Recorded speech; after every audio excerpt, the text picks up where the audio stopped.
प्यारे विद्यार्थियों सत श्री अकाल। स्वागत है तुहाडा पंजाबी की जमात दे विच।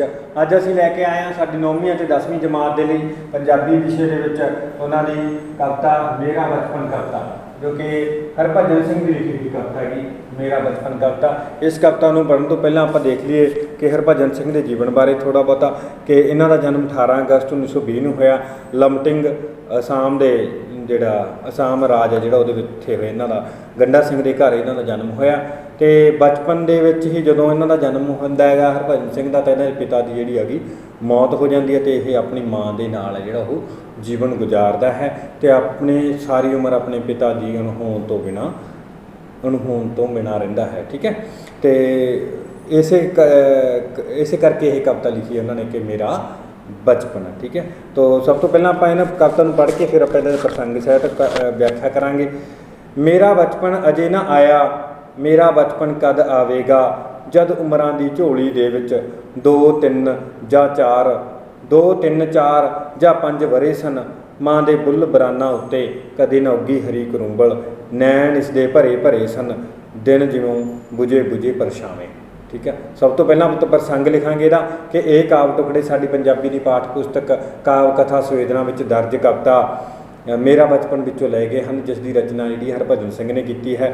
इस कविता के विच कवि है जिहड़ा वो दसदा है कि पिता की अणहोंद है ना, पिता की अणहोंद कारण अपने जिहड़े बच्चे ने, जिहड़े पिता की अणहोंद कारण जिहड़े बच्चे ने वो जिन्हां बच्चों के पिता जिहड़े ने बचपन के ही स्वर्ग सिधार जाते हैं, उन्हां बच्चों का जिहड़ा जीवन है वो बड़ा दुख भरिया हुंदा गा। इस कविता दे विच कवि ने उस तरह के एक बच्चे के जिहड़ा जीवन है वो बयान किया है कि अजिहे बच्चे जिहड़े जिन्हां दे बचपन के जिन्हां दा पिता जिहड़ा है वो स्वर्ग सिधार जाता है, चलाने कर जाता है, तो उन्हों का जोड़ा बचपन है वो मुरझा जाता है। जिस तरह एक फुल मुरझा जाता है उसी तरह उन्होंने एक जोड़ा जीवन है वो मुरझा जाता है, उन्होंने बचपन है जो मुरझा जाता है। इस कविता के कवि है वो बचपन के दुखों को बयान करता है। ठीक है, तो उस तो बाद आप प्रसंग सहित व्याख्या तो बाद आप व्याख्या करनी है पुत सारी। ठीक है, प्रसंग इहदा उस तरह ही लिखना है, विच दस देना कि हरभजन सिंह की जी हैगी कविता वो लिखी हुई है।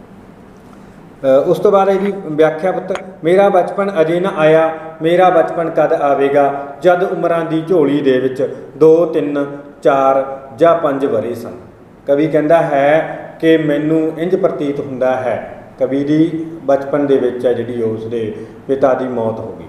कवि के पिता की बचपन के ही मौत हो जाती हैगी। ठीक है, जो कवि है जोड़ा बचपन के तो वो पिता की मौत हो जाती है तो वो माँ जी वो विधवा हो जाती हैगी। ठीक है, तो वह दसदा है कि मेरा बचपन है जोड़ा वो नहीं आया क्योंकि मेरा बेड़ा पिता नहीं सीगा। मेरा बचपन कदे ना आया, मेरा बचपन कद आवेगा। कवि सोचता है कि मेरा बचपन कदों आऊगा, कदों आऊगा। पहला तो जद उमरां दी झोली दे विच कहना मेरी उम्र की झोली है जिहड़ी वो पहला वरा लंघिया, फिर दूजा वरा लंघिया, फिर तीजा, फिर चौथा तो 5वां। तो इस तरह जो 5 वरे हो गए मेरे बचपन के, मेरी बचपन की उम्र के जो 5 वरे हो गए सी तद मेरा उदों भी मेरा बचपन के मेरा बचपन है जिहड़ा नहीं आया। जो मेरी उम्र जी 1 साल की सी, 2 साल की सी, 3 साल की सी, 4 साल की सी, 5 साल की सी, उदों मेरा बचपन है जिहड़ा वो नहीं आया, मैं बचपन नहीं देखा। पिता की अणहोंद के कारण, पिता की अणहोंद के कारण मैं कहना बचपन है जो अपना नहीं देखा। माँ के बुल बराना उत्ते कदे ना उगी हरी करुंबल। बुल बराना के उत्ते, बराना का मतलब होंगे पुत सुके। इत्थे मैं औखे शब्दों के अर्थ जोड़े लिख रखे ने नाल नाल तुसीं नोट करते जाओ। ठीक है, माँ के बुल बराना उत्ते कदे ना उगी हरी करुंबल। करुंबल का मतलब वैसे होंगे पुत हरी जिहड़ी हैगी कली फुटदी है उत्तों। ठीक है, हरी करुंबल हरी टाणी जिहड़ी आ दरख्त की उगदी होवे फुटदी होवे, पर इत्थे कदे ना उगी हरी करुंबल का मतलब इत्थे मुस्कुराहट है। हरी करुंबल का मतलब इत्थे मुस्कुराहट है। कहना मेरी माँ के सुके बुल्लां दे उत्ते, मेरी माँ के सुके बुल्लां दे उत्ते मुस्कुराहट होनी सी, उस दे उत्ते कदे मैं कहना मुस्कुराहट नहीं देखी, हरी करुंबल कदे नहीं देखी। मैं मेरी माँ के बुल कहना इस तरह लगती सी जिवें सुके बरान खेत होण, बरानी खेत होण, उत्थे हरियां करुंबलां नहीं फुटदियां, उस तरह कहना मेरी माँ के सुके बुल्लां दे उत्ते मैं कदे मुस्कुराहट नहीं देखी। नैन इसदे भरे भरे सन, दिन ज्यों बुझे बुझे परछावें। मेरी माँ के नैन ਨੈਣ ਮਤਲਬ ਹੁੰਦੇ ਨੇ ਅੱਖਾਂ ਪੁੱਤ। ਮੇਰੀ ਮਾਂ ਦੀਆਂ ਅੱਖਾਂ ਕਹਿੰਦਾ ਹਮੇਸ਼ਾ ਹੰਝੂਆਂ ਦੇ ਨਾਲ ਭਰੀਆਂ ਰਹਿੰਦੀਆਂ ਸਨ।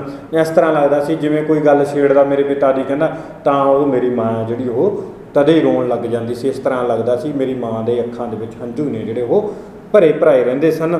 ਦਿਨ ਜੋ ਬੁਝੇ ਬੁਝੇ ਪਰਛਾਵੇਂ, ਦਿਨ ਜਿਹੜੀ ਮੇਰੀ ਮਾਂ ਦੇ ਉਹ ਬੁਝੇ ਪਰਛਾਵਿਆਂ ਵਰਗੇ। ਬੁਝੇ ਬੁਝੇ ਪਰਛਾਵੇਂ ਦਾ ਮਤਲਬ ਹੈ ਪੁੱਤ ਉਦਾਸ। ਮੇਰੀ ਮਾਂ ਦੇ ਜਿਹੜਾ ਦਿਨ ਸੀ ਉਹ ਉਦਾਸ ਪਰਛਾਵੇਂ ਵਰਗਾ ਹੁੰਦਾ ਸੀ। ਮਾਂ ਮੇਰੀ ਦੀ ਸ਼ਕਲ ਮੁਸ਼ੱਕਤ ਨੀਵੀਂ ਨਜ਼ਰ ਸਦਾ ਸ਼ਰਮਾਵੇ। ਮੇਰੀ ਮਾਂ ਦੀ ਸ਼ਕਲ, ਸ਼ਕਲ ਦਾ ਮਤਲਬ ਹੁੰਦਾ ਬੇਟਾ ਸਾਰੀ, ਮੁਸ਼ੱਕਤ ਦਾ ਮਤਲਬ ਹੁੰਦਾ ਮਿਹਨਤ। ਮੇਰੀ ਮਾਂ ਕਹਿੰਦਾ ਨੀਵੀਂ ਨਜ਼ਰ ਪਾ ਕਰਕੇ, ਨੀਵੀਂ ਨਜ਼ਰ ਸ਼ਰਮਾਉਂਦੀ ਹੋਈ ਜਿਹੜੀ ਹੈ ਮੇਰੇ ਲਈ, ਮੈਨੂੰ ਪਾਲਣ ਦੇ ਲਈ ਸਖਤ ਮਿਹਨਤ ਕਰਦੀ। ਸ਼ਕਲ ਮਤਲਬ ਸਾਰੀ ਮਿਹਨਤ ਕਰਦੀ, ਬਹੁਤ ਸਾਰੀ ਮਿਹਨਤ ਕਰਦੀ ਸੀ ਮੈਨੂੰ ਪਾਲਣ ਦੇ ਲਈ। ਮੇਰੀ ਮਾਂ ਮਿਹਨਤ ਕਰ ਰਹੀ ਸੀ, ਕੰਮ ਕਰਦੀ ਸੀ ਤੇ ਨੀਵੀਂ ਪਾ ਕੇ ਸ਼ਰਮਾਉਂਦੀ ਹੋਈ ਕੰਮ ਕਰਦੀ ਰਹਿੰਦੀ।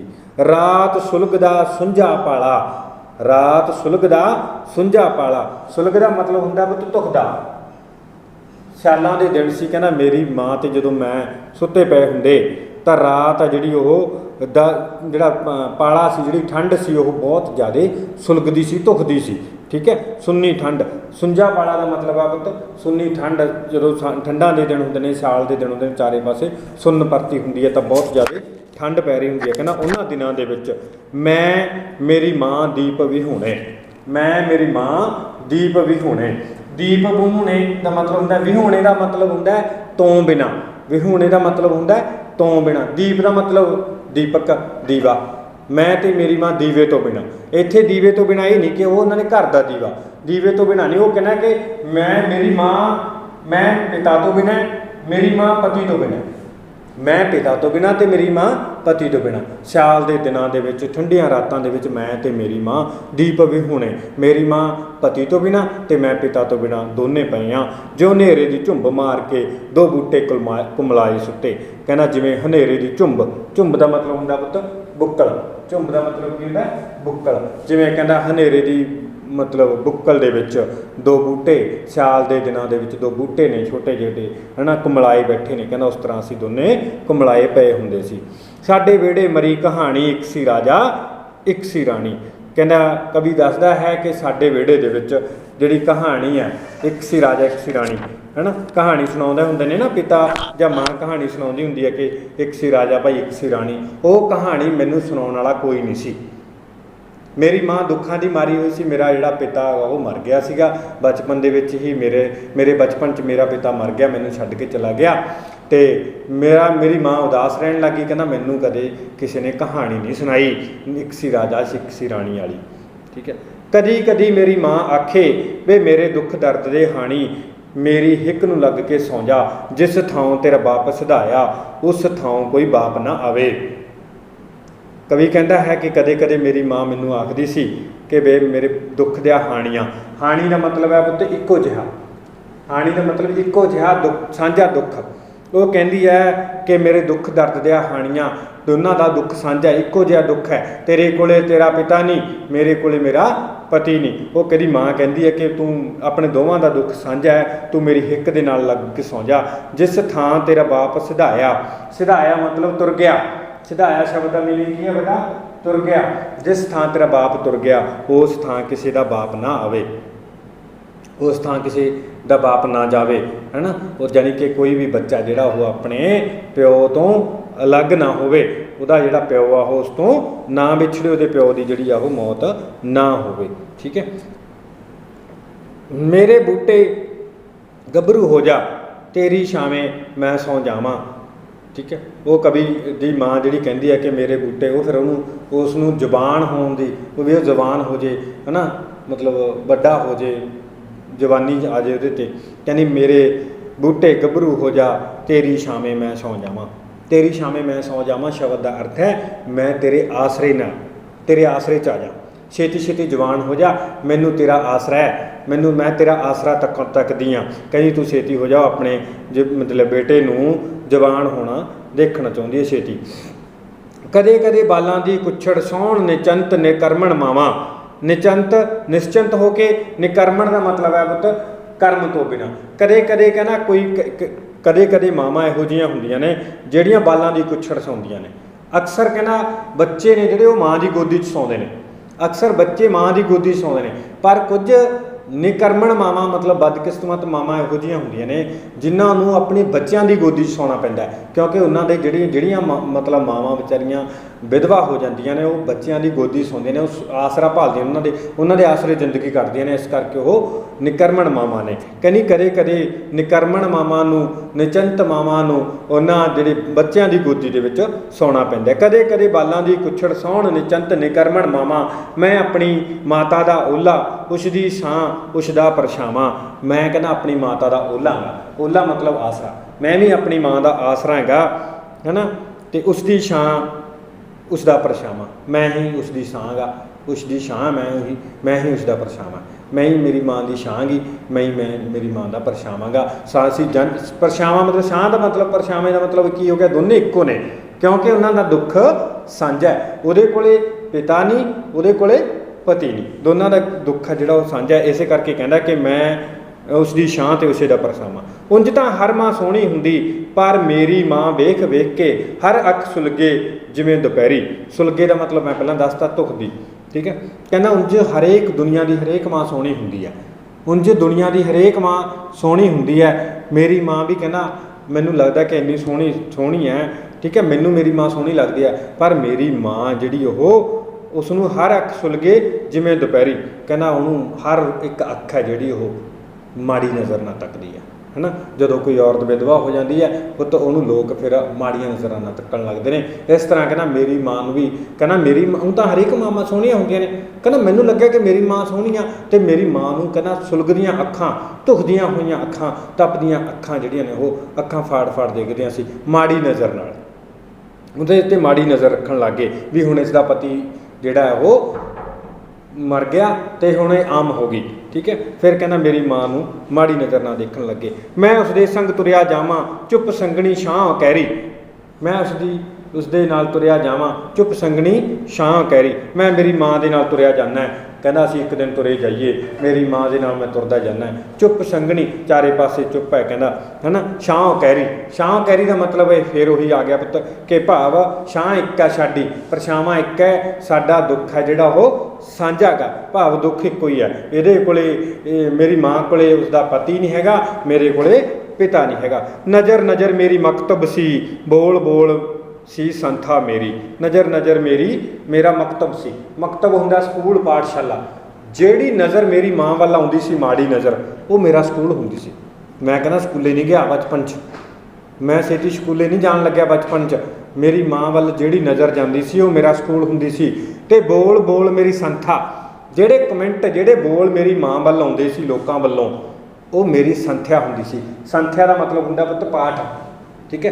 ਕਹਿੰਦਾ ਮੇਰਾ ਉਹ ਲੈਸਨ ਹੁੰਦਾ ਸੀ, ਮੇਰੇ ਲਈ ਉਹ ਲੈਸਨ ਹੁੰਦਾ ਸੀ, ਮੈਨੂੰ ਉਹ ਸਿੱਖਿਆ ਦੇਣ ਵਾਲੀ ਚੀਜ਼ਾਂ ਹੁੰਦੀਆਂ ਸੀ ਕਿ ਮੈਂ ਮੇਰੀ ਮਾਂ ਦਾ ਲਈ ਆਸਰਾ ਬਣਨਾ ਹੈ। ਮੈਨੂੰ ਉਹ ਛੇਤੀ ਸਿਆਣਾ ਕਰਦੇ ਸੀ। ਜਿਹੜੇ ਬੋਲ ਮੇਰੀ ਮਾਂ ਵੱਲ ਆਉਂਦੇ ਸੀ ਮੈਨੂੰ ਛੇਤੀ ਵੱਡਾ ਕਰ ਰਹੇ ਸੀ, ਸਿਆਣਾ ਕਰ ਰਹੇ ਸੀ। ਹਰ ਬਚਪਨ ਆਉਂਦਾ ਤਾਂ ਕਿਸ ਰਾਹੋਂ, ਹਰ ਰਾਤ ਸੂਝ ਸਮਝਨੇ ਘੇਰੀ। ਕਹਿੰਦਾ ਫਿਰ ਮੇਰਾ ਬਚਪਨ ਕਿਸ ਰਾਹੋਂ ਆਉਂਦਾ, ਜਦੋਂ ਮੇਰੀ ਮਾਂ ਦੇ ਵੱਲ ਆਉਂਦੀਆਂ ਨਜ਼ਰਾਂ ਮੇਰਾ ਮਕਤਬ ਸੀ, ਮੇਰੀ ਮਾਂ ਵੱਲ ਆਉਂਦੇ ਬੋਲ ਮੇਰੀ ਸੰਥਿਆ ਸੀ, ਮੇਰੇ ਪਾਠ ਸੀ, ਤਾਂ ਮੇਰਾ ਬਚਪਨ ਕਿਸ ਰਾਹੋਂ ਆਉਂਦਾ। ਮੈਂ ਉਹਦੀ ਇਹ ਗੱਲਾਂ ਸਮਝਣ ਲੱਗ ਗਿਆ ਸੀ, ਮੈਂ ਸਿਆਣਾ ਹੋ ਗਿਆ ਸੀ। ਕਹਿੰਦਾ ਸੂਝ ਸਮਝ ਨੇ ਘੇਰ ਲਿਆ ਸੀ ਮੈਨੂੰ ਬਚਪਨ 'ਚ ਹੀ ਮੈਂ ਸਿਆਣਾ ਹੋ ਗਿਆ। ਇੱਕ ਦਿਨ ਫਿਰ ਪੁੱਤ ਇੱਕ ਪੈਰਾ ਰਹਿ ਗਿਆ ਬਸ। ਇੱਕ ਦਿਨ ਮਾਂ ਨੇ ਬਾਤ ਸੁਣਾਈ, ਕਿਵੇਂ ਉਸਨੇ ਆਪਣੇ ਹੱਥੀਂ ਪਿਤਾ ਮੇਰੇ ਦੀ ਚਿਤਾ ਜਲਾਈ। ਇੱਕ ਦਿਨ ਕਹਿੰਦਾ ਮੈਂ ਪਿਆ, ਮੇਰੀ ਮਾਂ ਨਾਲ ਲੱਗਿਆ ਪਿਆ ਮੈਂ, ਹੈ ਨਾ, ਅਸੀਂ ਦੋਨਾਂ ਦਾ ਦੁੱਖ ਸਾਂਝਾ ਸੀ, ਇਕੱਠੇ ਪਏ। ਕਹਿੰਦਾ ਅਤੇ ਮੇਰੀ ਮਾਂ ਨੇ ਮੈਨੂੰ ਇੱਕ ਦਿਨ ਬਾਤ ਸੁਣਾਈ। ਕਹਿੰਦਾ ਕਿਵੇਂ ਮੇਰੀ ਮਾਂ ਰੋਂਦੀ ਮੈਨੂੰ ਇੱਕ ਬਾਤ ਸੁਣਾਉਂਦੀ ਆ। ਕਹਿੰਦੀ ਮੈਂ ਪੁੱਤ ਆਪਣੇ ਹੱਥੀਂ ਕਿਵੇਂ ਮੈਂ ਤੇਰੇ ਪਿਤਾ ਦੀ ਚਿਤਾ ਜਲਾਈ ਸੀ, ਮੈਂ ਆਪਣੇ ਹੱਥਾਂ ਨਾਲ ਕਿਵੇਂ ਤੇਰੇ ਪਿਤਾ ਦੀ ਚਿਤਾ ਜਲਾਈ, ਠੀਕ ਹੈ। ਕਿਵੇਂ ਉਸਦੀ ਅਰਥੀ ਹੈ ਜਿਹੜੀ ਉਹ ਚਿਖਾ ਜਿਹੜੀ ਉਸ ਦਾ ਸਿਵਾ ਜਿਹੜਾ ਉਹ ਜਲਾਇਆ ਸੀ। ਪਿਤਾ ਤੇਰੇ ਦੀ ਚਿਤਾ ਜਲਾਈ ਫਿਰ ਕੁਰਲਾਈ। ਫਿਰ ਦਾ ਮਤਲਬ ਹੈ ਪੁੱਤ ਫਿਰ ਉਹ ਕੁਰਲਾਉਣ ਲੱਗ ਗਈ, ਰੋਣ ਲੱਗ ਗਈ। ਨਹੀਂ ਮੈਂ ਆਪਣੇ ਹੱਥੀਂ ਤੇਰਾ ਬਚਪਨ ਆਪ ਜਲਾਇਆ। ਕਹਿੰਦੀ ਮੈਂ ਪੁੱਤ ਤੇਰੇ ਪਿਤਾ ਦੀ ਚਿਖਾ ਨਹੀਂ ਜਲਾਈ ਸੀ, ਕਹਿੰਦੀ ਮੈਂ ਤੇਰਾ ਬਚਪਨ ਜਲਾਤਾ ਸੀ, ਹੈ ਨਾ। ਨਹੀਂ ਮੈਂ ਆਪਣੇ ਹੱਥੀਂ ਤੇਰਾ ਬਚਪਨ ਆਪ ਜਲਾਇਆ। ਮੇਰਾ ਬਚਪਨ ਉਦੋਂ ਨਾ ਆਇਆ, ਮੇਰਾ ਬਚਪਨ ਕਦ ਆਵੇਗਾ। ਕਵੀ ਕਹਿੰਦਾ ਫਿਰ ਮੇਰੀ ਮਾਂ ਦੱਸਦੀ ਹੋਈ ਹੈ ਕਿ ਮੈਂ ਤੇਰਾ ਬਚਪਨ ਜਲਾਤਾ ਸੀ, ਕਹਿੰਦਾ ਮੈਂ ਹੱਦ ਤੱਕ ਵੀ ਸੋਚ ਰਿਹਾ ਕਿ ਮੇਰਾ ਬਚਪਨ ਕਦੋਂ ਆਊਗਾ, ਕੀ ਮੇਰਾ ਬਚਪਨ ਵਾਪਸ ਆਊਗਾ। ਕਵੀ ਹੈ ਜਿਹੜਾ ਉਹ ਸੋਚਦਾ ਕਿ ਮੇਰਾ ਬਚਪਨ ਸ਼ਾਇਦ ਕਦੇ ਨਹੀਂ ਆਉਣਾ। ਠੀਕ ਹੈ, ਇਸ ਤਰ੍ਹਾਂ ਉੱਤੇ ਕਵਿਤਾ ਸੀ। ਇਸ ਕਵਿਤਾ ਦੇ ਜਿਹੜੇ ਤੁਸੀਂ ਅਭਿਆਸ ਪੁਸਤਕਾਂ ਦੇ ਉੱਤੇ ਤੁਹਾਡੀ ਦੇ ਉੱਤੇ ਪ੍ਰਸ਼ਨ ਉੱਤਰ ਨੇ ਜਿਹੜੇ ਉਹ ਤੁਸੀਂ ਆਪਣੇ ਕਰ ਲੈਣੇ ਨੇ। ਤੁਹਾਡਾ ਬਹੁਤ ਬਹੁਤ ਧੰਨਵਾਦ।